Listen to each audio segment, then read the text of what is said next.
रीछ की आदात व खुसूसियात। रीछ अकेला रहने वाला होता है।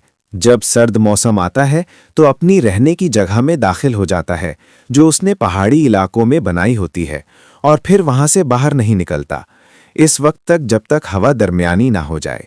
जब उसे भूख महसूस होती है तो वो अपने हाथ और पांव चाट लेता है, उसकी भूख खत्म हो जाती है। रीछ जवे के मौसम में अपनी रहने की जगह से बाहर आता है तो उस वक्त वो बहुत मोटा होता है।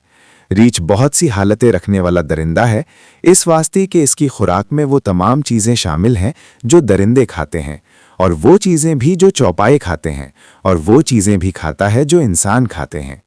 रीछ की खुसूसियत ये भी है कि जब इस पर शहवत का गलबा होता है तो वो अपनी रीछनी को लेकर किसी वीरान जगह पहुंच जाता है और मादा को नीचे लिटाकर जमा करता है। जब मादा बच्चे जनती है तो ऐसा महसूस होता है कि गोश्त का लोथड़ा है और उनके बच्चों के हाथ पांव और दुम वगैरह नजर नहीं आते। रीछनी अपने बच्चों को एक जगह से दूसरी जगह लेकर जाती रहती है। उसे डर होता है कि कहीं कीड़ियां उसे नुकसान ना दें, और रीछनी अपने बच्चों को चाटती रहती है यहाँ तक कि उनके हाथ पांव और दुम नजर आने लगते हैं और वो सांस भी लेने लगते हैं।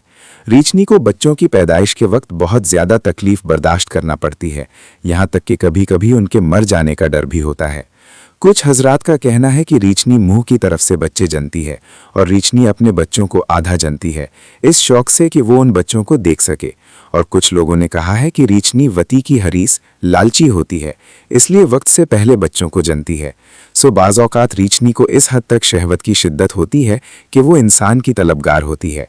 रीछ की एक खुसूसियत ये भी है कि ये सर्दियों के मौसम में बहुत ज़्यादा मोटा हो जाता है और मोटा होने की वजह से हरकत करने में बोझ महसूस करता है, और इस दौरान रीछनी बच्चे जनती है।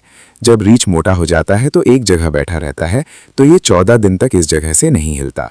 इसके अलावा हरकत करता है, और रीछनी बच्चे जनने के बाद उन्हें अपने सामने रखकर अपना दिल बहलाती है।